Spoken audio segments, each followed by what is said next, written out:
ఓం శాంతి. ఈరోజు బాబా మురళిలోని సారం ఉంది. బాబా అన్నారు, పిల్లలు, మీరు బ్రాహ్మణ కులానికి చెందినవారు, అతీతమైన వారు. మీరు జ్ఞాన స్వరూపులు. జ్ఞానము, విజ్ఞానము మరియు అజ్ఞానం గురించి కూడా తెలుసు అన్నారు. అలాగే బాబా అన్నారు, సహజమైన పురుషార్థం ఏది? పిల్లలైన మీరు మీ మనస్సు అన్ని వైపుల నుంచి తొలగిపోవాలి అంటే పురుషార్థం ఏంటి అని అడిగారు బాబా. అయితే ఒకటి, ఆత్మిక సేవలో సంలగ్నమై ఉండాలి. ఎంతగా ఆత్మిక సేవలో ఉంటారో అంతగా అన్ని విషయాల నుంచి మనసు తొలగిపోతూ ఉంటుంది. అయితే దీంతో పాటు బాబా అన్నారు, మీ ఇంటిని కూడా చూసుకోవాల్సి ఉంటుంది. ఏదైతే రచన ఉందో, పిల్లలు కావచ్చు, ఎవరి బాధ్యతలు ఏవైతే ఉన్నాయో వాటినైతే బాబా అన్నారు తప్పకుండా సంభాళించాలి అని చెప్పేసి. అలాగే బాబా ఈరోజు చెప్పారు ఏంటి అంటే, ఏ శాస్త్రాలలో కూడా ఈ జ్ఞానం లభించదు. ఎందుకంటే శాస్త్రాలన్నీ కూడా ఎవరు తయారు చేశారు? భక్తి మార్గంలో తయారు చేసుకున్నాం. అందుకని బాబా అంటారు, బాబా వచ్చినప్పుడే పూర్తి జ్ఞానం అనేది మనకి లభిస్తుంది. అలాగే ఇప్పుడు ఏ సమయం దొరికినప్పుడల్లా ఈ ఆత్మిక సేవలో నిమగ్నం అవ్వండి అంటారు బాబా. సేవ చేస్తూ సేవ యొక్క సంస్కారాలను నింపుకోవాలి. అలాగే పావనంగా అయ్యేటటువంటి సేవను కూడా చేయాలి. పతితుల్ని పావనంగా తయారు చేసే సేవ కూడా చేయాలి. అంతర్ముఖులుగా అయ్యి బాబాని స్మృతి చేయాలి. మీ నోటి నుండి ఏ భగవంతుడా అనే పదం రాకూడదు. బాబాలో ఏ విధంగా అహంకారం లేదు, అలాగే మనం కూడా నిరహంకారిగా ఉండాలి అంటారు బాబా. ఈరోజు బాబా మంచి సంకల్పాలతోటి, వృత్తితోటి శ్రేష్టమైన వైబ్రేషన్స్ ఎలా వ్యాపింపచేయాలి అని, శ్రేష్టమైన వైబ్రేషన్స్ ఎలా వ్యాపింపచేయాలని అర్థం చేయించారు. దానికోసము నేను శివశక్తి కంబైన్డ్ స్వరూపాన్ని అని స్మృతిలో పెట్టుకోవాలి. సుఖదాతకు మనం పిల్లలుగా అయ్యాం కాబట్టి సుఖం యొక్క గనులు లభించాయి. కాబట్టి బాబా అంటారు, ఇదే భగవంతుడికి మనపైన ఉన్న ప్రేమకి గుర్తు. ఈరోజు 12వ తేదీ ఏప్రిల్ 2025. బాబా చెప్తున్నారు, మధురమైన పిల్లలు, మీ బ్రాహ్మణ కులం అన్నిటికన్నా అతీతమైనది. బ్రాహ్మణులైన మీరే జ్ఞాన స్వరూపులు. మీకు జ్ఞానము, విజ్ఞానము మరియు అజ్ఞానం గురించి తెలుసు. బాబా ప్రశ్న అడిగారు, ఏ సహజ పురుషార్థం ద్వారా పిల్లలైన మీ మనసు అన్ని వైపుల నుండి తొలగిపోతుంది? జవాబు, కేవలం ఆత్మిక సేవలో నిమగ్నం అవ్వండి. ఎంతెంతగా ఆత్మిక సేవ చేస్తూ ఉంటారో అంతంతగా అన్ని విషయాల నుండి మీ మనసు స్వతహాగా తొలగిపోతూ ఉంటుంది. రాజ్యం తీసుకునే పురుషార్థంలో లగ్నమైపోతారు. కానీ ఆత్మిక సేవతో పాటు మీరు రచించిన రచనను కూడా సంభాళించుకోవాలి. ఈరోజు పాట ఉంది, ఎవరైతే తండ్రితో ఉన్నారో, పిత అని తండ్రిని అంటారు. ఇప్పుడు బాబా ముందు పిల్లలు కూర్చున్నారు. తాము సాధు సన్యాసుల ముందు కూర్చోలేదని పిల్లలకు తెలుసు. ఆ తండ్రి జ్ఞానసాగరుడు. జ్ఞానం ద్వారానే సద్గతి లభిస్తుంది. జ్ఞానము, విజ్ఞానము, అజ్ఞానము అని అంటారు. విజ్ఞానం అనగా దేహీ అభిమానులుగా అవ్వడం, అంటే ఆత్మాభిమానిగా ఉండడం, మరి స్మృతి యాత్రలో ఉండడం. జ్ఞానము అనగా సృష్టి చక్రమును తెలుసుకోవడం. అజ్ఞానము మరియు విజ్ఞానము, వీటి అర్థం మనుషులకు ఏమాత్రం తెలియదు. ఇప్పుడు మీరు సంగం యుగంలో బ్రాహ్మణులు. ఈ బ్రాహ్మణ కులం చాలా అతీతమైనది. దీని గురించి ఎవరికీ తెలియదు. బ్రాహ్మణులు సంగం యుగంలో ఉంటారన్న విషయం శాస్త్రాలలో లేదు. ప్రజాపిత బ్రహ్మ ఒకప్పుడు ఇక్కడ ఉండి వెళ్ళాడని కూడా అంటారు. అతడిని ఆదిదేవుడు అని అంటారు. ఆదిదేవుడు, జగదంబ ఇరువురు ఎవరో కూడా ప్రపంచానికి తెలియదు. జగదంబ తప్పకుండా బ్రహ్మ ముఖ వంశావళి అయి ఉంటుంది. సరస్వతి బ్రహ్మకు పత్ని కాదు. బాబా దత్తత తీసుకుంటారు కదా. బాబా పిల్లలైన మిమ్మల్ని కూడా దత్తత తీసుకున్నారు. బ్రాహ్మణులను దేవతలు అని అనరు. ఇక్కడ బ్రహ్మ ఆలయం ఉంది. అతడు కూడా ఒక మనిషే కదా. బ్రహ్మతో పాటు సరస్వతి కూడా ఉంది. ఆ తర్వాత దేవతల మందిరాలు కూడా ఉన్నాయి. వారందరూ ఇక్కడి మనుషులే కదా. ఒక్కరి మందిరాన్ని తయారు చేశారు. ప్రజాపితకు ఎంతో మంది పిల్లలు, ప్రజలు ఉంటారు కదా. వారందరూ ఇప్పుడు తయారవుతున్నారు. ప్రజాపిత బ్రహ్మ కులం వృద్ధిని పొందుతూ ఉంటుంది. వాస్తవానికి వీరంతా దత్తత తీసుకోబడిన పిల్లలు. ఇప్పుడు అనంతమైన తండ్రి మిమ్మల్ని తమ దత్తపుత్రులుగా చేసుకున్నారు. బ్రహ్మ కూడా అనంతమైన తండ్రి సంతానమే కదా. ఇతడికి కూడా వారి నుండి వారసత్వం లభిస్తుంది. మనుమలు మనుమరాళ్ళు అయిన మీకు కూడా వారసత్వం వారి నుండి లభిస్తుంది. జ్ఞానము ఎవ్వరి వద్ద లేదు, ఎందుకంటే జ్ఞానసాగరుడు ఆ తండ్రి ఒక్కరే. వారు ఎప్పటి వరకైతే రారో అప్పటి వరకు ఎవ్వరి సద్గతి జరగదు. ఎందుకంటే జ్ఞానసాగరుడు ఆ తండ్రి ఒక్కరే. వారు ఎప్పటి వరకైతే రారో అప్పటి వరకు ఎవరి సద్గతి జరగదు. ఇప్పుడు మీరు సద్గతిని పొందేందుకు భక్తి నుండి జ్ఞానంలోకి వచ్చారు. సత్యుగంను సద్గతి అని అంటారు, కలియుగంను దుర్గతి అని అంటారు. ఎందుకంటే ఇక్కడ రావణ రాజ్యం ఉంటుంది. సద్గతిని రామరాజ్యము అని కూడా అంటారు. వారిని సూర్యవంశీయులు అని కూడా అంటారు. వాస్తవానికి సూర్యవంశీయులు మరియు చంద్రవంశీయులు అన్న పేర్లు యథార్థమైనవి. మనమే సూర్యవంశ కులానికి చెందిన వారిగా ఉండేవారం. మళ్లీ 84 జన్మలు తీసుకున్నామని పిల్లలైన మీకు తెలుసు. ఈ జ్ఞానం ఏ శాస్త్రాలలోనూ లభించదు, ఎందుకంటే శాస్త్రాలన్నీ భక్తి మార్గానికి చెందినవి. అవన్నీ వినాశనమైపోతాయి. మనుషులు తమ సంస్కారాలను తీసుకొని వెళ్తారు, మళ్ళీ అక్కడ వాటన్నిటినీ తయారు చేస్తూ పోతారు. మీలో కూడా రాజ్య సంస్కారాలు నిండుతున్నాయి.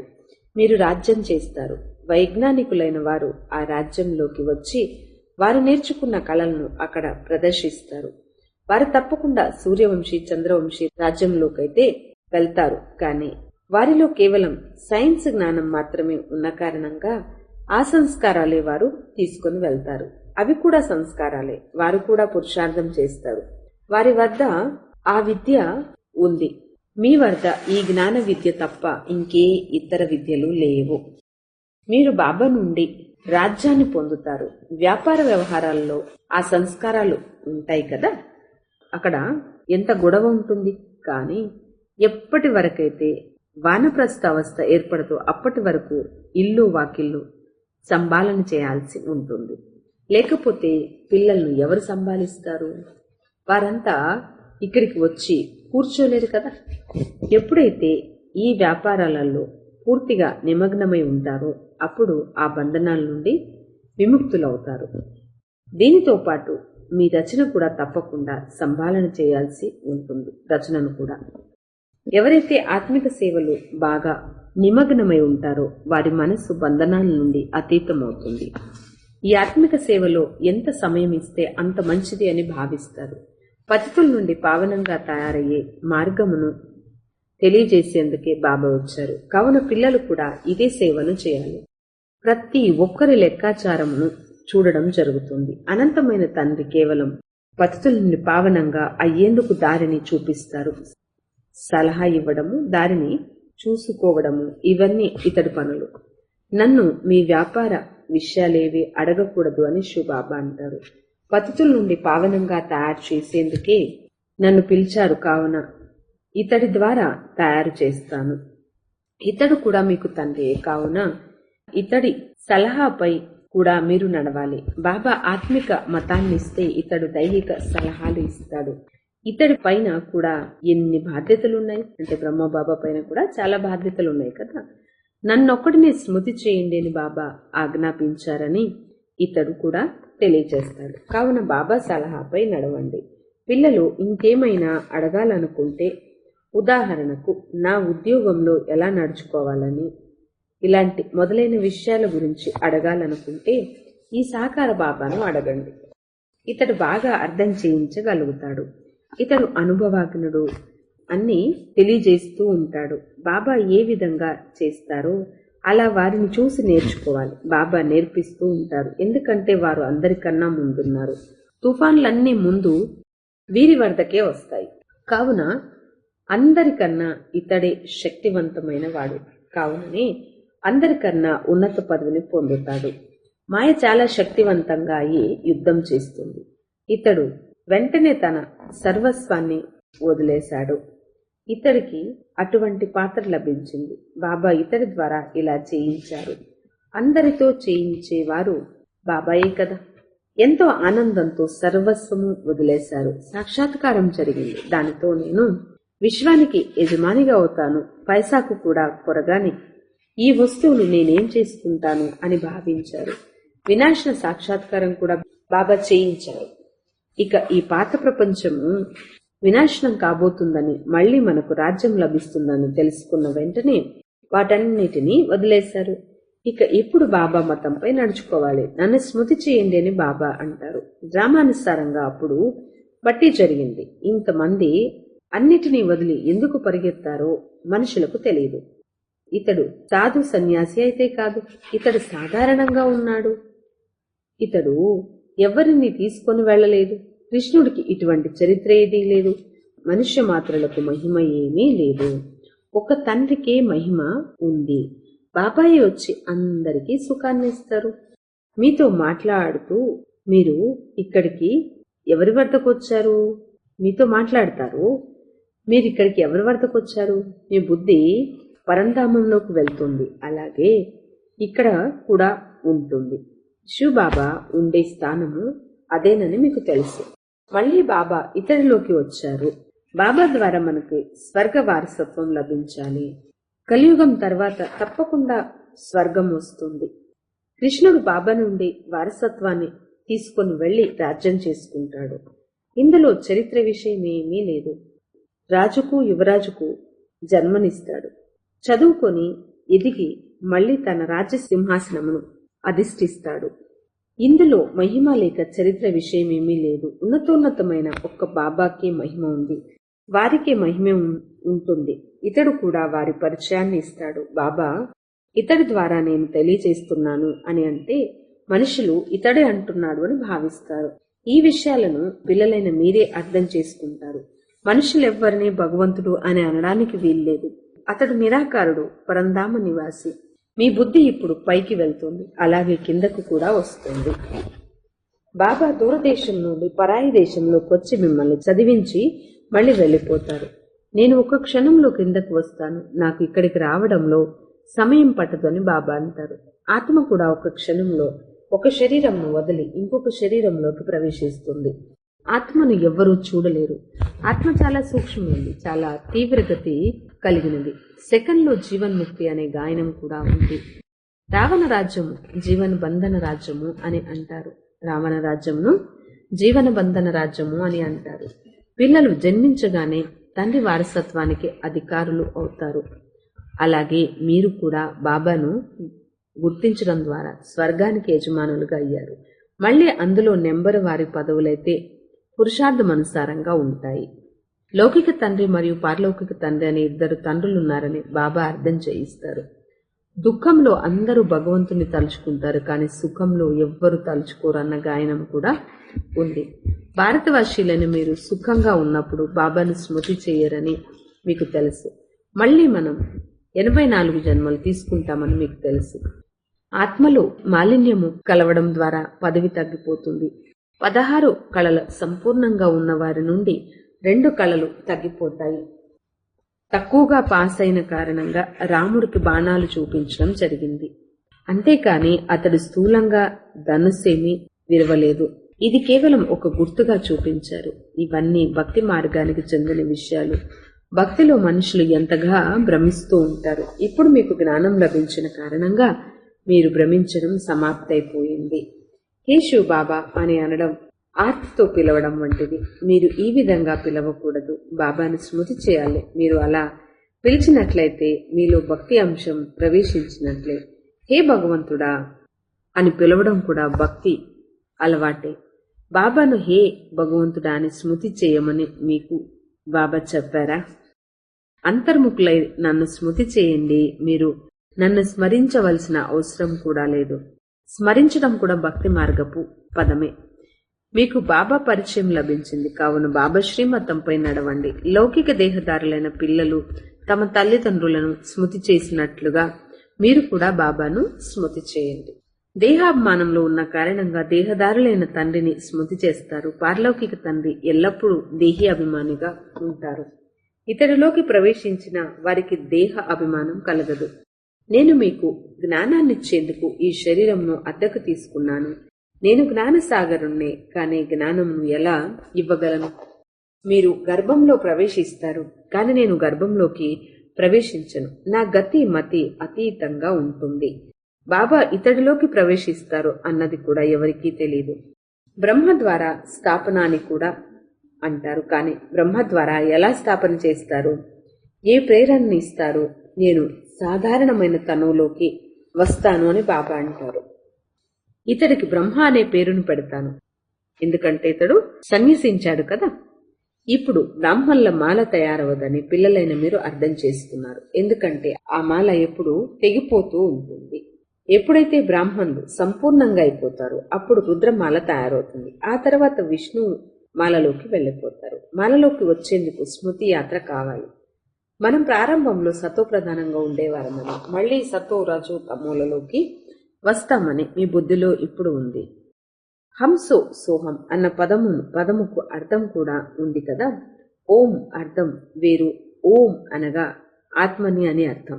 నేనే ఆ దేవతగా మళ్ళీ శత్రువునిగా ఇలా పరివర్తన అవుతానని ఆత్మయే అంటుంది. వారైతే ఆత్మ అయిన మనమే పరమాత్మ అని అనేస్తారు. ఓం మరియు హంసో సోహం అనే పదాలకు మీ అర్థం పూర్తిగా వేరుగా ఉంటుంది. మనం ఆత్మలము. ఆత్మ మళ్ళీ వర్ణాల్లోకి వస్తుంది. ఆత్మలైన మనం మొట్టమొదట దేవతలుగా, ఆ తర్వాత క్షత్రియులుగా అవుతాము. అంతేకాని ఆత్మయే పరమాత్మ అని కాదు.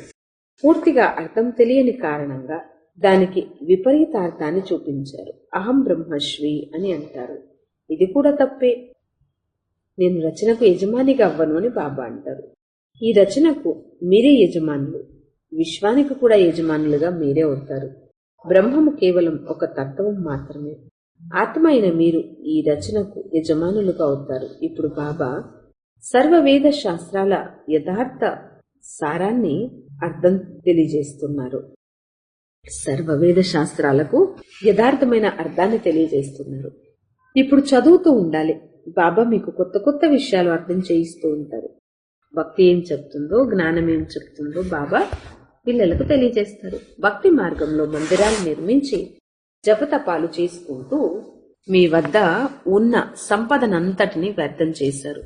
మీ మందిరాలను చాలా మంది దోచుకొని పోయారు. ఇది కూడా డ్రామాలో ఒక పాత్ర.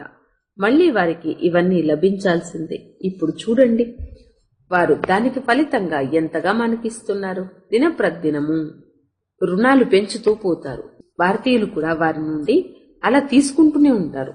వారు ఇక్కడి నుండి ఎంత తీసుకొని వెళ్లారో అంతగా తిరిగి మళ్లీ ఇస్తారు. ఇదంతా ఒక లెక్కగా ఉంటుంది. మీ వద్ద నుండి తిన్న డబ్బులను వాళ్ళు అరిగించుకోలేరు. వారు అరిగించుకోలేరు. భారతదేశం అవినాశి ఖండం కదా. ఇది బాబా జన్మస్థానం. బాబా కూడా ఇక్కడికే వస్తారు. బాబా అవతరించే ఖండం నుండి తీసుకొని వెళ్తే మళ్లీ తిరిగి ఇచ్చేయవలసే ఉంటుంది. సమయానికి వారి నుండి ఎలా లభిస్తుందో చూడండి. ఈ విషయాలు మీకు మాత్రమే తెలుసు. వినాశనం ఎప్పుడొస్తుందో వారికి తెలియదు. ప్రభుత్వం కూడా ఈ విషయాలను అంగీకరించదు. డ్రామాలో ఇది రచింపబడి ఉంది. అలా అప్పులు తీసుకుంటూనే ఉంటారు. ఇప్పుడు వారు తీసుకు వెళ్ళింది తిరిగి ఇచ్చేస్తున్నారు. మన రాజధాని నుండి చాలా ధనం తీసుకుని వెళ్లారని మీకు తెలుసు. కావున మళ్ళీ అవన్నీ వారిచ్చేస్తున్నారు. మీకు ఏ విషయం గురించి చింత లేదు. కేవలం బాబాను స్మృతి చేయాలి అనే చింత మాత్రమే మీలో ఉంటుంది. స్మృతి ద్వారానే పాపాలు వినాశనమవుతాయి. జ్ఞానమైతే చాలా సహజం. ఇప్పుడు ఎవరు ఎంతగా పురుషార్థం చేసుకుంటే అంత శ్రీమతం లభిస్తూ ఉంటుంది. ప్రతి విషయంలోనూ అవినాశి సర్జన్ నుండి ప్రతి విషయంలోనూ సలహా తీసుకోవాల్సి ఉంటుంది. अच्छा मीठे मीठे सिक्के लगे रुहानी बच्चों पे रुहानी बाप व दादा का याद प्यार और गुणवाणी। मीठे मीठे रुहानी बच्चों पे रुहानी बाप की नमस्ते। हम रूहानी बच्चों की रूहानी माता पिता बाप दादा को याद प्यार गुड మార్నింగ్ और నమస్తే. ఓం శాంతి. ధారణ కోసం ఫస్ట్ పాయింట్, మీకు ఎంత సమయం దొరికితే అంత సమయం ఈ ఆత్మిక సేవలో నిమగ్నం అవ్వాలి. ఈ ఆత్మిక సేవ చేసే సంస్కారం మీలో నింపుకోవాలి. పతితుల్ని పావనంగా తయారు చేసే సేవను చేయాలి. రెండో పాయింట్, అంతర్ముఖులుగా ఈ బాబాని స్మృతి చేయాలి. మీ నోటి నుండి హే భగవంతుడా అనే పదమును రానివ్వకూడదు. బాబాలో ఏ విధంగా అహంకారం లేదు, మీరు కూడా అలాగే నిరహంకారులుగా అవ్వాలి. వరదానము: మనసా సంకల్పాలు లేక వృత్తుల ద్వారా శ్రేష్ట వైబ్రేషన్ల సుగంధమును వ్యాపింపజేసే శివశక్తి కంబైన్డ్ భవ. ఏ విధంగా ఈ రోజుల్లో స్థూల సుగంధపు సాధనాల ద్వారా గులాబీ, చందనం లేక భిన్న భిన్న రకాల సుగంధాన్ని వ్యాపింపజేస్తారు, అలా మీరు కూడా శివశక్తి కంబైన్డ్ స్వరూపంగా అయి మనసా సంకల్పాలు లేక వృత్తి ద్వారా సుఖశాంతులు, ప్రేమ, ఆనందం యొక్క సుగంధమును వ్యాపింపచేయండి. రోజు అమృత వేళ భిన్న భిన్న శ్రేష్ట వైబ్రేషన్స్ ఫౌంటైన్ వలె ఆత్మలపై పిచికారీ చేయండి. అంటే అలా వారిపైన పడుతున్నట్టు ఫీల్ అవ్వాలి. కేవలం సంకల్పాల ఆటోమేటిక్ స్విచ్ ని ఆన్ చేసినట్లయితే విశ్వంలో అశుద్ధ వృత్తుల దుర్గంధం ఏదైతే ఉందో అది సమాప్తమైపోతుంది. స్లోగన్: సుఖదాత ద్వారా సుఖం యొక్క భాండాగారం ప్రాప్తం అవ్వడమే వారి ప్రేమకు గుర్తు. సుఖదాత ద్వారా సుఖం యొక్క భాండాగారం ప్రాప్తవ్వడమే వారి ప్రేమకు గుర్తు. అవ్యక్త సూచన: కంబైన్డ్ రూపం స్మృతి ద్వారా సదా విజయులుగా అవ్వండి. శక్తులకు ఎంత శక్తి ఉందో అంతగానే పాండవులకు కూడా గొప్ప శక్తి ఉంది కనుక చతుర్భుజ రూపాన్ని చూపించారు. శక్తులు మరియు పాండవులు ఈ ఇరువురి కంబైన్డ్ రూపం ద్వారానే విశ్వసేవ అనే కార్యంలో సఫలత లభిస్తుంది. కనుక సదా ఒకరికొకరు సహయోగులుగా అయ్యి ఉండండి. బాధ్యత కిరీటంను ఎల్లప్పుడూ ధరించి ఉండండి. ఓం శాంతి.